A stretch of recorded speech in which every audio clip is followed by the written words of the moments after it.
মল্লারপুরে তৃণমূল নেতা খুনে গ্রেফতার করা হলো একজনকে। ভাঙর ইংরেজ বাজার সাঁইথিয়ার পর এবার মল্লারপুর ফের তৃণমূল নেতা খুন হলেন। 10 দিনের মধ্যে 3 জেলায় 4 তৃণমূল নেতা কর্মী খুন হয়েছেন।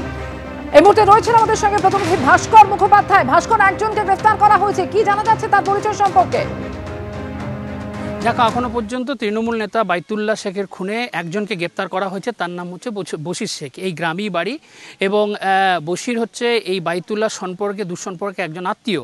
এবং যেটা আমরা জানতে পাচ্ছি যে কোনো একটা জমি সংক্রান্ত একটা বিবাদ হয়তো ছিল এবং পুলিশ যেটা জানাচ্ছে যে গতকাল বাইতুল্লাহ যেখানে বসেছিল, অর্থাৎ যে দোকানে বসেছিল ঠিক তার উল্টো দিকে সেখানেই কিন্তু বসেছিল এই বশির শেখ।